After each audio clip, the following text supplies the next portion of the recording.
안녕하세요. 감정 약국입니다. 오늘도 무사히 하루를 버텨내고 이 공간에 와주셔서 감사합니다. 혹시 이런 생각 해보신 적 있나요? 왜 나는 매번 비슷한 사람한테 끌릴까? 왜 그 사람은 나에게 늘 상처만 주는데 나는 여전히 그 사람을 좋아하고 있을까?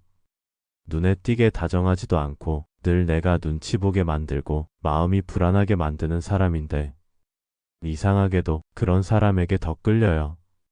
상처받는 걸 알면서도 그 감정에서 빠져나오질 못합니다. 오늘 감정 약국에서는 이 질문에 대해 천천히 이야기해 보려 합니다. 왜 우리는 항상 상처 주는 사람만 좋아하게 될까요? 그 감정의 뿌리는 무엇이고 그 반복되는 패턴은 어떻게 만들어진 걸까요? 누군가의 연애 이야기 혹은 당신의 오래된 마음 이야기처럼 들어주셔도 괜찮습니다. 마음이 조금 아프더라도 오늘 영상이 당신에게 작은 이해와 회복의 시작이 되기를 바랍니다. 1. 내가 선택한 사람이 왜 늘 날 힘들게 할까? 사랑은 따뜻하고 포근한 감정일 거라고 믿었습니다. 하지만 이상하게도 우리가 진심으로 빠지는 사람은 늘 우리를 불안하게 만들곤 합니다. 왜일까요? 정말 사람 보는 눈이 없는 걸까요? 아니면 그게 사실은 내가 만든 선택이었던 걸까요? 사랑은 이성보다 익숙함을 따른다. 심리학자들은 말합니다. 사람은 좋아서 누군가에게 끌리는 것이 아니라 익숙해서 끌리는 경우가 더 많다고요. 우리가 사랑이라고 느끼는 감정은 사실 뇌가 반응하는 익숙함에 대한 감정의 습관일 수 있어요. 이해하기 쉽게 말하자면 상처받는 관계가 어릴 때부터 자연스럽게 받아들인 관계의 기본값이 되어버린 겁니다. 상처 주는 사람 익숙한 감정의 재현. 자, 이렇게 생각해 보세요. 어릴 적 당신은 누군가의 눈치를 보며 자라야 했을지도 몰라요. 사랑을 받기 위해 노력해야 했고 부모의 기분에 따라 사랑이 달라졌을 수도 있어요. 그렇게 불안정한 애정, 조건부 사랑이 당신 안의 관계의 기본 공식처럼 남아 있었던 거죠. 그래서 나중에 비슷한 감정을 주는 사람을 만났을 때 이상하게도 더 끌리게 됩니다. 그 사람이 다정해서가 아니라 내가 어릴 때부터 익숙했던 방식으로 나를 불안하게 해주기 때문에요. 반복되는 패턴은 우연이 아니다. 이쯤에서 한번 지나온 연애들을 떠올려 보세요. 당신이 더 많이 애쓴 관계, 상대의 말 한마디에 하루가 무너졌던 날들, 사랑을 받기보다 사랑받기 위해 애써야 했던 기억들, 반복된다는 건 습관이라는 겁니다. 무의식은 늘 자신이 아는 방식대로 사람을 고릅니다. 그 사람이 나빠서가 아니라 내가 나쁜 감정에 익숙해져 있었던 거예요. 자존감이 낮을수록 강한 자극에 반응한다. 또 하나 중요한 이야기. 자존감이 낮을수록 사람은 상대의 인정을 갈구하게 됩니다. 특히 나를 무시하거나 밀어내는 사람에게 인정받고 싶다는 욕구가 강해져요. 왜냐하면 그 사람이 날 사랑하게 되면 나도 괜찮은 사람이다라는 증명을 얻게 되기 때문이죠. 그래서 자존감이 낮은 사람일수록 처음에 차갑게 대했던 사람에게 더 집착하고 좋게 대해주는 사람에게는 관심이 덜 가는 역설적인 감정 반응을 보이게 됩니다. 이건 미숙함이 아니라 그만큼 사랑에 굶주려 있었다는 증거입니다. 뇌는 자극적인 사랑을 강한 사랑으로 착각한다. 사람의 뇌는 강한 자극, 강한 감정으로 인식합니다. 그래서 평화롭고 안정적인 관계보다 감정 기복이 심하고 불안하고 긴장감이 도는 사랑에 더 강하게 반응해요. 그게 진짜 사랑이 아니라는 걸 뇌는 몰라요. 그저 흥분 상태이기 때문에 사랑인가 봐라고 착각하는 거죠. 그래서 누군가와 있을 때 편안함보다 긴장과 불안, 설렘, 두려움이 동시에 든다면 그건 사랑이 아니라 내가 뭔가를 증명하려는 감정일 가능성이 커요. 우리가 진짜 원했던 사랑은 이런 게 아니었을 거예요. 하지만 그럼에도 상처 주는 사람에게 끌렸던 나 자신을 비난하지 말아주세요. 그건 내가 바보여서가 아니라 그만큼 애쓰며 자라온 마음이 그 익숙한 감정 속에서 조금의 위안을 느끼고 싶었던 거니까요. 왜 벗어나고 싶은데도 놓을 수 없을까? 왜일까요? 떠나야 한다는 걸 누구보다 잘 알고 있는데 왜 자꾸만 돌아보게 될까요? 왜 이 관계가 나를 다치게 만든다는 걸 알면서도 도무지 마음이 떨어지지 않을까요? 이 감정은 사랑이 아니라 믿음의 흔적일지도 몰라요. 가장 먼저 말하고 싶은 건 당신이 바보라서 그런 게 아니라는 사실이에요. 우리가 관계를 쉽게 놓지 못할 때 사람들은 흔히 말하죠. 왜 저런 사람한테 정을 못 대? 그만하면 됐지 아직도 미련이 있어? 하지만 그건 미련이 아니라 시간의 무게입니다. 우리는 한 사람을 좋아할 때 그 사람만 좋아하는 게 아니에요. 그 사람과 함께했던 내 시간 전체에 마음을 거는 겁니다. 그 사람이 처음 다정했던 순간, 처음 웃으며 내 이름을 불러줬던 기억, 함께 봤던 영화, 손을 잡았던 거리, 수없이 쌓였던 대화들. 그 모든 것들이 마음 안에서 하나의 사람으로 엮여 있어요.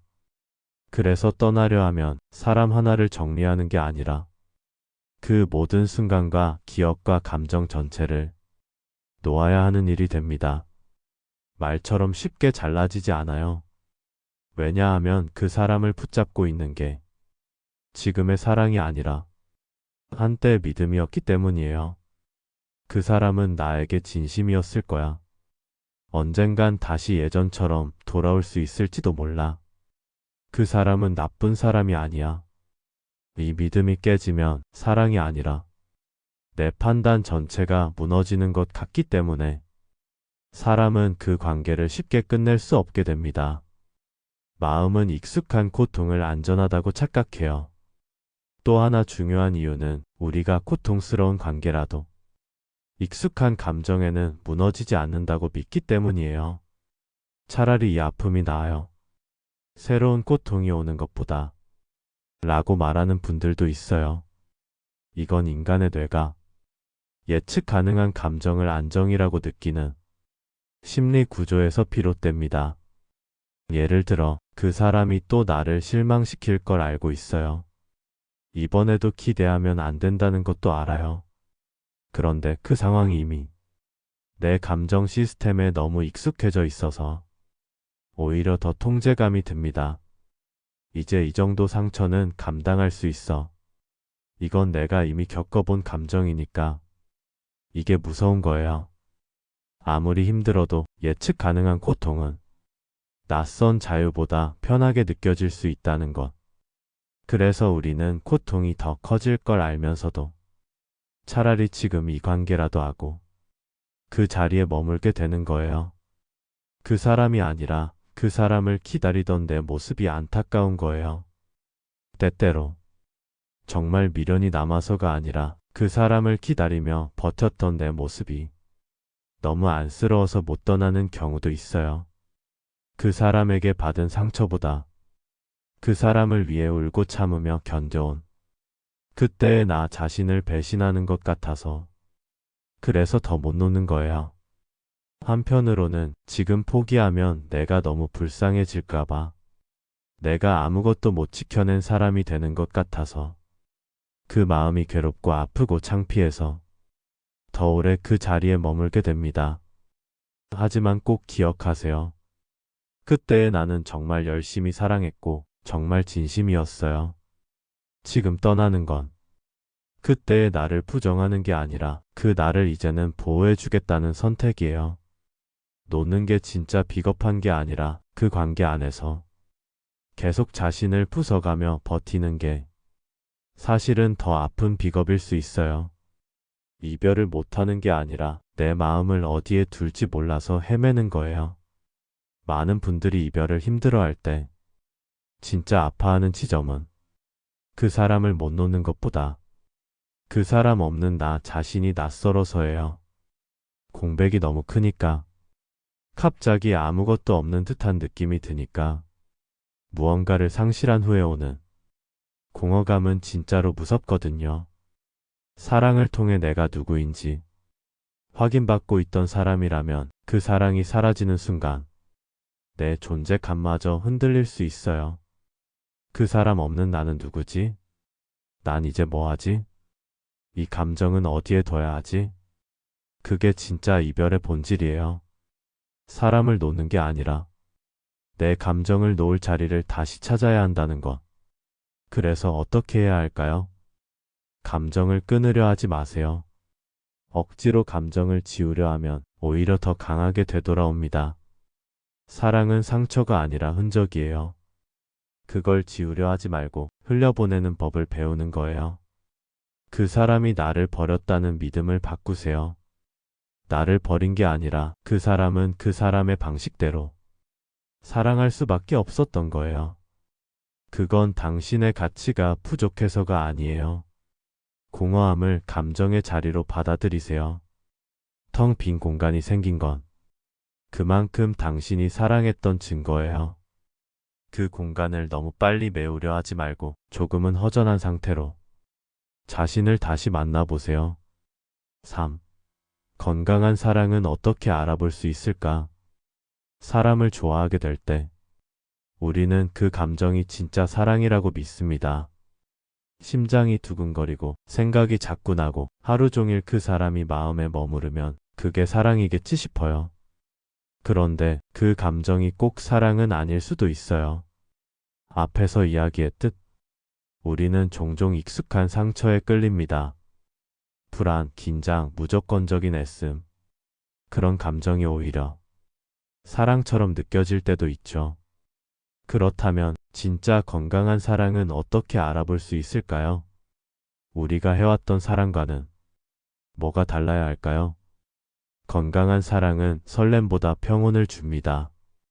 먼저 꼭 기억해야 할 것. 건강한 사랑은 불안하지 않습니다.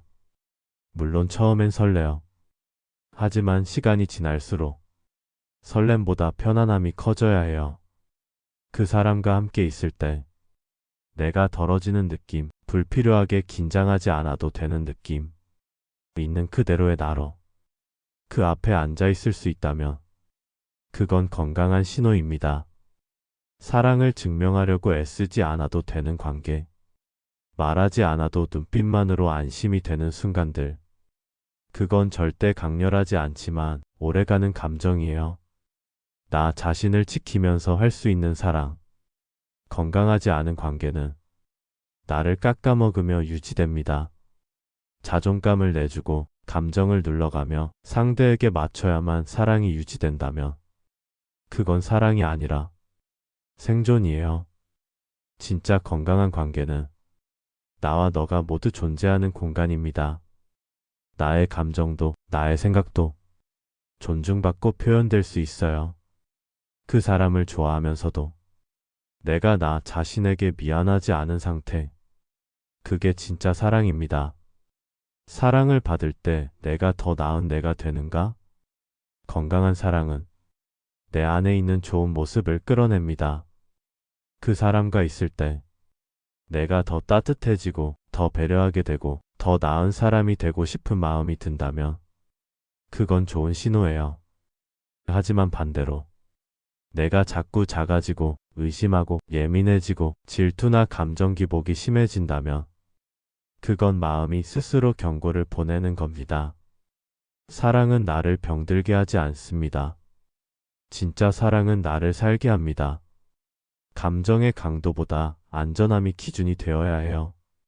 우리는 종종 강렬한 감정을 운명처럼 여기곤 해요. 처음 봤을 때부터 느낌이 있었어요. 마음이 너무 강하게 끌렸어요. 어떤 이유도 없는데 그냥 계속 생각나더라고요. 하지만 강한 끌림이 꼭 좋은 건 아닙니다. 그건 때로는 내 안의 상처가 반응한 감정일 수도 있어요.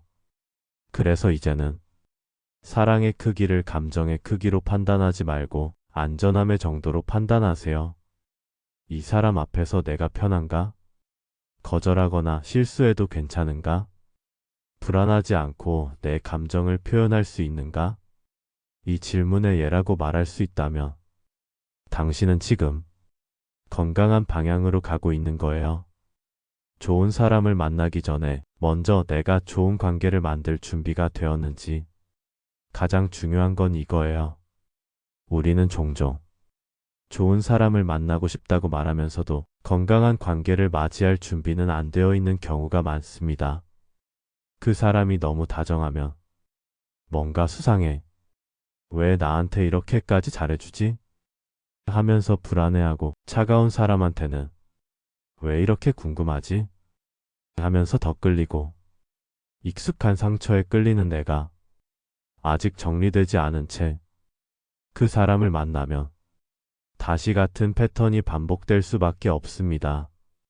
그래서 먼저 해야 할 건 좋은 사람을 찾는 게 아니라 내가 좋은 관계를 감당할 수 있는 사람이 되는 것. 사랑은 받아들일 수 있을 때 찾아와요. 그리고 그 사랑이 왔을 때 놓치지 않으려면 내가 준비되어 있어야 해요. 사랑은 상처가 아니라 회복입니다. 오늘 이야기의 마지막은 이 문장으로 정리하고 싶어요. 진짜 사랑은 내가 나다워질 수 있게 해주는 감정입니다. 나를 더 애쓰게 만드는 사람보다 나를 편안하게 숨쉬게 해주는 사람. 그 사람이 건강한 사랑입니다.